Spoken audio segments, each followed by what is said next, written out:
Hi, and welcome to another edition of Beer for Breakfast ABV. I am Danielle. I am on the Moog Show Monday through Friday from 5 a.m. to 10 a.m. here at 91X. As always, my beer partner in crime, Paul Segura, brewmaster of research and development at Karl Strauss, is joining me. And our guest today, this is Alex. Alex is the owner as well as the brewer over at Intergalactic Brewing Company. Welcome. Thanks for having me. So I'm super stoked to try your beers because I have not gotten a chance to get over to your facility yet. But before we got on air, we started talking about your guys' table beer. And tell us a little bit about that. It's a Belgian table beer, right? Yes, it's a Belgian table beer. It's designed to be drunk by monks while they're brewing all the other beer that they sell. It's 2.8%, so it's really light. Doesn't really do much to you, but it tastes like beer and it drinks really well. So it's it's pretty much our favorite around the brewery. Well, and it's LA's favorite, right? Oh, yeah. Right? Back-to-back gold medals. Yeah. So Los Angeles International Beer Competition, we came out with this beer 2 years ago. So both years we've entered it there. It's won a gold medal in the other Belgian beer category. So beating some pretty big beers, I think. It's a very crisp beer. I was thinking, super hot day, it'd be perfect to just, keep on pounding those because you're not going to get all like super wasted, but it's really refreshing. Yeah, it's one of those lawnmower beers. Yeah. Yes. Yeah. Mm-hmm. Can have it one Super more. light and refreshing. Crushable. Would you say spritzy? It is fairly spritzy. I'm Mildly glad spritzy. that you're, bringing that back this week. Well, people liked it so much. In fact, they won't stop talking about it. Well, But yeah, glad I could make people happy with interesting descriptors. Oh, it's purple. Wow. This is a really, really fun color. Oh my gosh. So did you say it was a blackberry? Boysenberry. Boysenberry Berliner Weiss. Oregon fruit products? Oregon fruit products, yes. Their purees are really nice. It smells like a boysenberry Berliner Weiss. I apologize for all the head. Yeah, how did you get the better pour? I don't know, because I got the last one. I've never, had Rookie any complaints bartender. before, but I'm just saying. Kind of looks like her hair, doesn't it? It does. I think that I got so excited about the color of it that my pour was atrocious. But this was your 5th anniversary beer, correct? Correct, yeah. So you guys have been around for 5 years. 5 years. It was. Congratulations on that. Yes, Thank you. That's rad. congratulations. It's a big milestone, I think. Heck yeah. That 5-year mark. Yeah. And you were going to sell the place like a couple years ago, right? Yeah. Well, I'm glad you didn't. I'm glad I didn't too. You having more fun these days? I think so. We've been able to do some things to make it a lot more manageable for one person to run. So Cool. that was the key. You got somebody to clean the windows and clean the floors and most of that stuff? Yeah. Okay, good. So in the 5 years, tell us a little bit about Intergalactic Brewing Company, where you guys are, what you're all about. I mean, you seem very into space. Yes. Yeah. Well, it started off with an obsession with sci-fi, Star Wars, Star Trek, all things in that kind of realm. Also, just astronomy and science in general. So that's what I was doing. Like when I was naming my beers when I was a home brewer, I was using that moniker. And then I started to open the place up, and lo and behold, Intergalactic was still available. I thought that was kind of crazy because I thought it was kind of a cool name. Mm-hmm. So yeah, we started as Intergalactic Brewing Company because that's what I was calling my home brew. And it's a fun sandbox to play in because there's a lot of different like nerdy things you can do and references, and not too many people play in it, so there's still plenty of names out there. Like I didn't want to start a brewery in San Diego and name it after something like after like the beach or something because everybody Right. else has that.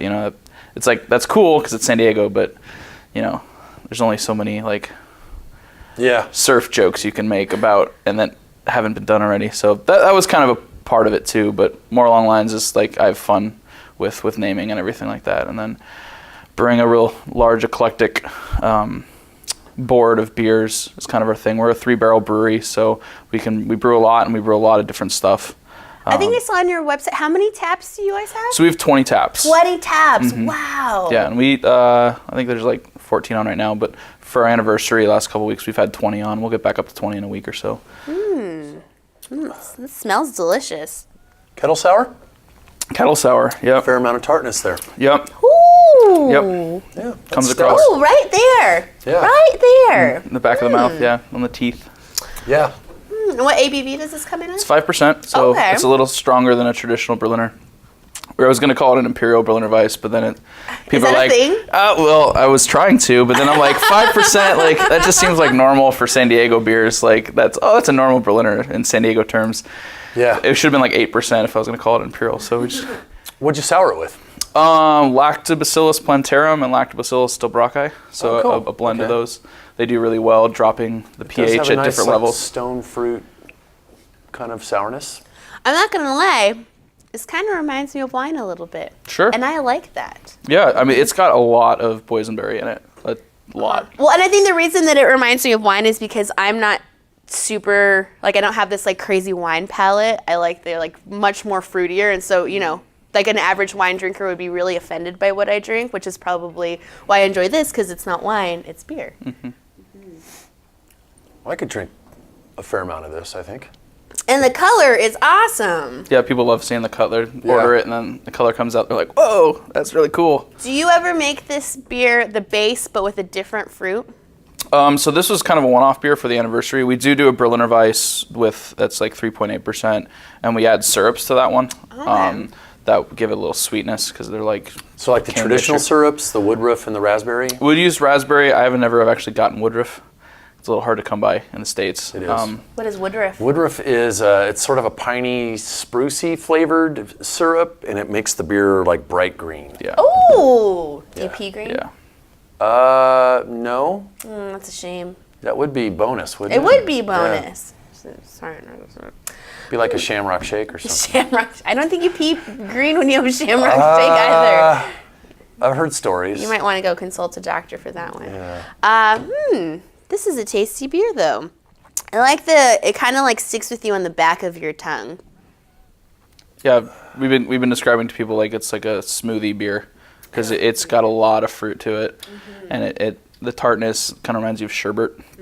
Yeah, So- I didn't even think of that. Yeah. It really does. It's like an alcoholic sherbet. An alcoholic sherbet. So you homebrewed before you opened up Yeah. Intergalactic. How long were you homebrewing? About 3 years. Okay, and what was like finally all right, I'm gonna do it. I'm gonna open up a brewery. I started working for another nano brewery in town, and I literally went, well, if this guy can do it, so can I. His name shall go unmentioned. He knows who he is. You could tell me later. Is he still doing stuff? Or? Yeah, he's on his second brewery now. Oh wow. So Anxious to try this beer. This is like your best-selling beer, this is our best-selling beer, which is really fun for us because it's not an IPA, and we're here in San Diego, and our best-selling beer, and it's not even close. This beer outsells every other beer on our board by like 4 times. Wow. Including all of our IPAs. Wow. Mind you, we have like 4 IPAs on, so I guess if you added it all up, it would be about the same as all of our IPAs, but yeah, it definitely outpaces everything. So it's like a golden stout? Golden Stout is what a lot of people call it. I call it a coffee cream ale because it's got lactose in it, it's got coffee in it, and it's an ale. So, but yeah. And it's called. The Cake is a Lie. The Cake is okay. So what is that in reference? So The Cake to? is a Lie is a Portal reference. It's a video game. Okay. And during the video game, they're telling you, oh, as soon as you complete this mission, you'll get some cake. And then, the spoiler, they just kill you at the end. And so the cake was a lie. They're not going to get any cake. So Wow. yeah, it's a really ruthless. anticlimactic game because you go through this whole game, you spend hours doing the game, and then you just die at the end, and you're like, well, no happy ending for me. Our resident game guy, Abel. Do you know of this game? Oh yeah. Okay. It's a little So bit you of can a stop stretch. playing now because Now you the know cake is a lie. you'll die. Well, I can smell the cream and the coffee both. It kind of has an iced coffee. Sure, kind of we use cold aroma. brew coffee in it. Oh, that's a mind F. That is a mind F. Because you look at it, and this is not what I was expecting at all. Yeah, I think the lactose adds a fair amount of residual sugar there too, and it gives it a nice body, a nice thickness, and the head is not going away. Yeah, I can see why this is popular. Yeah. Good beer. And then every couple months we'll do a day called Give Them Cake, where we do a lot of variations on this. So we do variations with macadamia nuts, with peanut brittle, with coconut, with more coffee. Scoop of ice cream. Yeah, right? Like stuff like that where it's just even more decadent and dessert-like. And those are always very popular. And some of those beers are, we get asked about them a lot because I like, bet. when are you doing the peanut brittle version again? I'm like, well, in about 2 months when we do that again. So. What else would you pair with this beer other than dessert? Or is this mostly like a dessert kind of beer? I usually, I only do dessert with it. I don't really, actually, I like lighter, crisper beers. So like this is this is plenty for me. Like there's people who just pound pints of this at our place. So I'm just like, that's a lot. You're like, make my tummy. Yeah, but no, I like enjoying this with sweeter things. Yeah, it's not. I don't think. I mean, I haven't tried it with savory stuff, so I don't know. Maybe need to try that. So as you're talking about the names of these beers, and they all have a lot to do with sci-fi, and like I hope you don't take offense to this when I say this, but you know, it's a lot of like very nerdy type of things. Yep. Do you get super stoked out when people come in and they totally get your reference? Yeah, so I actually, some people come in, they'll start naming the references off the board, and I think it's really cool. And then I challenge them to get like all, 15 to 20, and there's always one or two that stump them. They're like, what's that from? Like, that's literally just the name of a star. And they're like, oh, it's not, I mean, it is a reference, but it's astronomy instead. Cheater! Yeah, exactly. Nerd! That's really, really cool. Where is your tasting room? It's in Miramar, okay. So it's it's close to the 15, so it's between the exits of Miramar Road and Carroll Canyon Road. Okay. Right on Black Mountain Road. Okay, so are you kind of over there by like where like Thunderhawk is? We're even more east of Thunderhawk. Okay. So we're actually right down the street from White Labs. Oh. Yeah, you could throw a stone, I think. A hop. With a good arm. No pun intended. Yeah. It's a skip, hop, and a jump down the street. This is kid-friendly, dog-friendly? Kid-friendly, dog-friendly. Cool. We don't have food on site. We do have food trucks from time to time, and you're more than welcome to bring any food in you like. Dirty games? We have shuffleboard and darts. Okay. So which is cool. We have a 22-foot shuffleboard table. Wow. Which is super bitchin'. This is where you guys should have gone practicing darts. Was it Intergalactic? Because I heard you guys stunk it up at Churchill's. We played the Churchill's team like in the first round right off the bat. They ended up winning the whole thing, so it's not like we sucked. It was just that they were super good. Well, for the next one, you guys go and practice over Intergalactic. We got 2 boards. All right. See, there you go. Finishing it out today, we're doing the triple IPA, right? Is that this? Yeah, that's it. We literally just canned it. I haven't labeled it yet. So. Ooh! And this is a hefty 11%. It's 11.5 on the label. I think this one's 11.7. So okay. We're within the TTP guidelines there. All right. So I'm gonna go to sleep in the corner after drinking this. Yeah. So this is we've been brewing this since year 1. Actually, I brewed it at the beginning as a joke because I was like, all these San Diego people and their IPAs. Whoa. And so I brewed it like 4 months into us opening, and it's like, here's a crazy IPA, guys, and everybody's like, we love it. So I've been brewing it once or twice a year ever since. Right now we've been on a kick of brewing it for May the 4th every year, since it is That's No Moon triple IPA. It's named after the Star Wars line. I was going to say that I got really excited because I knew what this beer was a reference to right away. I didn't even have to ask. I was like, I know that's Star Wars. So it's Simcoe, Citra, and Centennial hops. So it's mostly Citra in the dry hop. You can smell them all. I smell a firm maltiness there too. Yeah, I mean it's pretty much all 2-row, but once you get up to 11.5, it gets pretty big. Wow, it's bitter, but it's proportionate to the maltiness that's there. Yeah, and that's hard to do. Is it? Yeah, because usually, I mean, to get the bitterness in an 11.5% beer, you have to use so much malt, and just to get it 11%, and then because of the malt, you've got to add way more hops, so that they're sort of balanced. Yeah, this is probably more of a barley wine really than a. Don't tell me that because I don't like barley wine. So like the triple IPA is a barley wine. I mean, in general. Stop. Because it's close. it. Yeah, they're just usually not gonna. They're just not using caramel malts. They're not using color malts in it, and so it's not gonna be as toffee or caramely. It's gonna be a little bit lighter, but it's still gonna have a lot of malt to it because you're using a lot to get it up there, and then you're gonna hop it like crazy. And maybe you won't dry hop a barley wine, and you just dry hop the crap out of these guys. So they're a little different, but they're in the same. I would compare them more to a barley wine than I would to a double IPA. I would agree, minus the caramel malts and stuff. Yeah. Yeah. I have another nerdy question to ask you. It just came to mind. If there was one fictional character that you've named a beer after, or any that you could share a beer with, who would it be? Oh wow! I'm trying to remember who I named beers after. Like, what kind of beer do you think Darth Vader drinks? I'm not sure I'd want to have a beer with him. Yeah, I'd probably actually. What if he gets loosey-goosey afterwards? I bet Han Solo is fun to party with. Probably, but I would probably I'd probably go with this one, Obi-Wan Kenobi.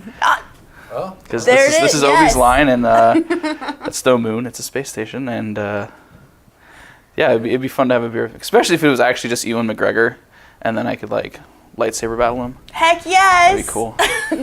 So you guys just for May the 4th, you had a lightsaber challenge contest? Yeah, so there's a local group of lightsaber. They're gonna be mad at me. I'm just gonna say enthusiasts. So they practice martial arts around lightsaber combat, and they had a tournament for a couple different divisions at our brewery on May the 4th. We also had an art gallery with a bunch of different Star Wars art, and then we released this beer. So they did their little tournament. They're called the San Diego Sabers. Really cool guys. That's awesome. I think there's probably about 20 of them there in the tournament, and they full-on combat lightsabers. They glow in the dark, and they started right about sunset, so it was really cool. It's like fencing in a lot of ways, but then they're swirling around glowing lightsabers, and it's really cool looking. That's super rad. Do you guys do a lot of events over at your brewery? We try to do one event a month. Okay. So we just had our May one, which is May the 4th, and then the previous month was our anniversary. June, we're looking at like a strong ale fest, so we're brewing our actual barley wine, Wee Heavy Imperial Stout. I think we're doing a couple collaborations with a couple other breweries, a couple home brewers, small batches of some strong stuff. It'll be really fun. Very cool. What is the best way for people to keep up with Intergalactic Brewing Company? Facebook and Instagram. So we're at Galactic Brew on Instagram and Twitter, and then on Facebook we're just Intergalactic Brewing on Facebook, like after the Facebook page. Rad. And he's on San Diego Beer Plexus like every day. Yeah. Oh yes, that's how I knew who you were when you walked in here, and I was like, hey, it's Nessie, put more than just the photo. Yeah, I embarrass myself on the internet on a daily basis. How many of us don't? Between mashing out and mashing in. It's all good. Got about 30 minutes of doing nothing right there. That's awesome. Well, thank you so much for coming on Beer for Breakfast ABV, Alex. This was a lot of fun. If you want to go check out Intergalactic Brewing Company, you can find them in Miramar, right off of the 15 and Carroll Canyon Road, right? Yep. Sweet. So give a little Google search. Go give them some love. Local independent craft brewery here in San Diego. They just had their 5-year anniversary, so I don't think we're getting rid of you anytime soon. Hopefully not. Sticking Have around. to take an asteroid. I like that. Well, Paul, as always, thank you very much for joining me Fun this being week. here. And if you want to catch up on any of our Beer for Breakfast ABVs, you can find that at 91x.com. Also, every Friday morning at 8:45, Paul comes in. He goes through that treacherous 8:05 traffic to come in here to drink some beer with the Moog Show and let you know what you should be drinking this weekend. So thanks and cheers. Cheers.